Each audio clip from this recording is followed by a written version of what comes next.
सबके कयासों को दरकिनार करते हुए राजस्थान रॉयल्स ने रियान पराग को फिर से कप्तानी का जिम्मा सौंपा है। उनकी जो रिलेशनशिप है कुमार संगकारा उनके कोच के साथ और मतलब जो हिस्ट्री है फ्रेंचाइज में, उस रीजन के लिए उन्होंने रियान पराग को बैक किया। रविंद्र जडेजा जो थे वो एक कंटेंडर थे। ये सबसे बड़ा सेटबैक है यशस्वी जायसवाल के लिए। आईपीएल के लिहाज से बड़ी खबर सामने आई है। राजस्थान रॉयल्स ने जब सीएसके के साथ ट्रेड किया था, उनके संजू सैमसन को सीएसके भेजा गया था, जडेजा को लेके आया गया था। कहा जा रहा था कि जडेजा को अब कप्तान बनाया जाएगा, लेकिन सबके कयासों को दरकिनार करते हुए राजस्थान रॉयल्स ने रियान पराग को फिर से कप्तानी का जिम्मा सौंपा है। पिछली बार जब विवाद शुरू हुआ था तो कहा जा रहा था, जो रिपोर्ट्स आई थी कि रियान पराग को जो कप्तानी का जिम्मा दिया गया था, संजू सैमसन को इंपैक्ट प्लेयर के तौर पर खिलाया गया था, वो एक बड़ा कारण था जिसकी वजह से संजू सैमसन ने फ्रेंचाइजी छोड़ने का फैसला किया था। और अब फ्रेंचाइजी ने बिल्कुल साफ कर दिया है कि वो अब अपना कप्तान रियान पराग को ही बनाएंगे। और इससे टीम में कितनी फूट पड़ सकती है, फैसला कैसा लगा, आप कैसे बता नमित? हाँ, मुझे लगता है कि जैसे आपने कहा, जब रियान पराग को पिछले साल बैक किया गया था तो तभी थोड़ा समझ आ गया था कि उनकी टीम में स्टैंडिंग ज़्यादा हाई है। और उन्होंने ना सिर्फ जडेजा को लेकिन यशस्वी जायसवाल के भी आगे उनको पिक किया गया है कैप्टनसी के लिए। मेरे हिसाब से उनकी जो रिलेशनशिप है कुमार संगकारा उनके कोच के साथ और मतलब जो हिस्ट्री है फ्रेंचाइज में, उस रीज़न के लिए उन्होंने रियान पराग को बैक किया गया है। और आप देखे जाए तो बहुत सारे आईपीएल टीम्स में अब थोड़े इनएक्सपीरियंस्ड प्लेयर्स को कैप्टनसी में बैक किया जा रहा है। हाँ, तो वही टेम्पलेट फॉलो हुआ है और मेरे हिसाब से रियान पराग सॉलिड चॉइस है, एक्सपीरियंस्ड है। हाँ, जडेजा भी हो सकते थे लेकिन हिस्ट्री की वजह से पराग को पिक किया गया।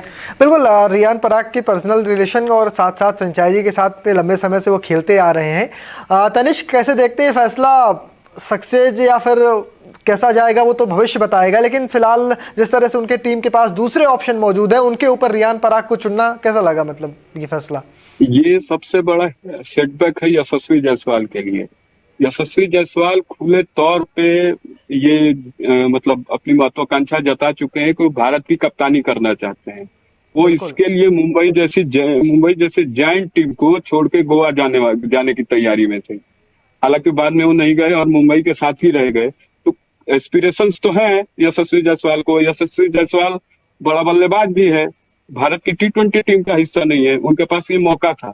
अब ये यशस्वी जायसवाल इस बात को कैसे पचाते हैं, राजस्थान रॉयल्स उनको कैसे समझाती है, ये देखने वाली बात होगी। इसका असर अगर खिलाड़ी एकजुट नहीं हुआ ना, असंतोष की भावना हो गई खिलाड़ियों में ना, और राजस्थान रॉयल्स फिर पीछे की तरफ बिखरी हुई दिखेगी। हो सकता है कि आपको एक बार फिर से आपको टीम बनाते हुए राजस्थान रॉयल्स दिखे। आपको इस बार संजू सैमसन गए, हो सकता है आगे आपको यशस्वी जायसवाल भी कहीं और जाते हुए दिख जाए। हो सकता है वो भी कहे कि हमें ट्रेड किया जाए किसी और टीम से, क्योंकि कैप्टनसी एस्पिरेशन है और खुले तौर पे यशस्वी जायसवाल ये जाहिर कर चुके हैं। इस फैसले को कैसे पचाते हैं, कैसे देखा जाता है, कप्तान बनना, इस फैसले को कैसे पचाते हैं, कैसे देखते हैं, राजस्थान रॉयल्स ने उनको क्या कम्युनिकेट किया है, ये देखने वाली बात होगी। हाँ, राजस्थान रॉयल्स से फ्रेंचाइजी ने उन्हें किस तरह से कम्युनिकेट किया होगा, किस तरह से उन्हें मनाया होगा, ये एक बड़ा फैसला है। वरना इसी साल फिर से एक हमें हो सकता है टीम के अंदर दो गुट नजर आए, जैसा पिछली बार हमें नजर आए थे कि दो गुट थे, कुछ खिलाड़ी इधर थे कुछ खिलाड़ी उधर थे, तो उसका खामियाजा टीम को पूरे सीजन में भुगतना पड़ा था। शुरुआत अच्छी की थी, कई सारे ऐसे मौके आए थे जहां टीम आराम से जीतकर सुपर 4 के लिए क्वालिफाई कर सकती थी, लेकिन ऐसा नहीं हुआ और बहुत नज़दीकी से कई सारे मुकाबले हार गई थी राजस्थान। इस बार जडेजा को तो चलिए, आपने जडेजा को क्या कह के आपने ट्रेड किया था, अब उनके मन के मुताबिक ये फैसला है या नहीं है, ये भी बाद में पता चलेगा यशस्वी जायसवाल के साथ ही।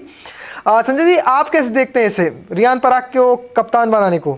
देखिए, यहाँ पर मुझे जैसा लग रहा है कि रविंद्र जडेजा जो थे वो एक कंटेंडर थे, लेकिन मुझे जहां तक लग रहा है पर्सनल तौर पे एज एक फैक्टर हो सकता है।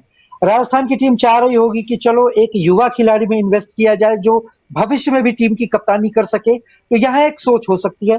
रियान पराग ने पिछले सीजन में भी हमने देखा कि जब संजू सैमसन इंजर्ड थे तो उनको कप्तानी की जिम्मेदारी दी गई थी, उनके पास कप्तानी करने का अनुभव भी है आईपीएल के स्टेज पे, स्टेट लेवल पर भी वो अपनी टीम की कप्तानी करते हैं, तो एक अनुभव फैक्टर भी हो सकता है। बात रही जहां तक यशस्वी जायसवाल और रियान पराग के बीच कुछ कॉन्फ्लिक्ट आ जाए इस बात को लेकर के, तो जब रियान पराग कप्तान बने हैं तो यशस्वी जायसवाल ने उनको कांग्रेट्स किया है और कहा है कि इस बार चलो मिल करके हम राजस्थान के लिए ये खिताब जीतते हैं इस बार आईपीएल का।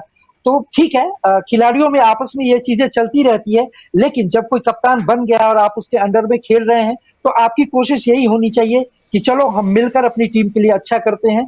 ये चीजें भारतीय टीम में भी देखने को मिलती है, आप दुनिया की किसी भी टीम में देख लो, इस तरह की चीजें सामने आती रहती हैं। लेकिन अब चूंकि फ्रेंचाइजी ने ये फैसला किया है, तो फ्रेंचाइजी के साथ जुड़े हुए जितने भी खिलाड़ी हैं, ये उनका कर्तव्य बनता है कि वो अपने कप्तान का साथ दें और अपनी तरफ से पूरी अच्छी परफॉर्मेंस देने की कोशिश करें और टीम को आगे बढ़ाएं। तो मुझे नहीं लगता कि यहाँ से कोई किसी को दिक्कत होनी चाहिए। कर दी हैं कि सब गार्डन में सारे फूल सही है, लेकिन सच में बाकी गुलदस्ता अभी बनना है, वो बाद में पता चलेगा जैसे टीम का कैंप लगेगा, कैंप में किस तरह से चीज़ें घटती हैं। सोशल मीडिया में स्टोरी लगाना तो हमने देखा है कि वो जब कम्युनिकेट किया जाता है तो उसके बाद ऐसे करवा दिया जाता है, मतलब अच्छे गेस्चर के लिए। तो ये तो समय बताएगा कि किस तरह से अब आगे चीज़ें घटने वाली हैं और बहुत जल्द सामने भी आ जाएगा, क्योंकि यशस्वी जायसवाल ऐसे खिलाड़ी हैं जो शुभमन गिल की कप्तानी के अंडर में खेलते हैं, लेकिन उन्होंने अपने इरादे साफ कर दिए कि जब भी बीसीसीआई या सिलेक्टर्स को ये सोचना पड़े कि किसे हम आगे बढ़ा सकते हैं तो वो तैयार बैठे हैं कि मैं कप्तानी ले सकता हूँ, मैं कप्तानी कर सकता हूँ।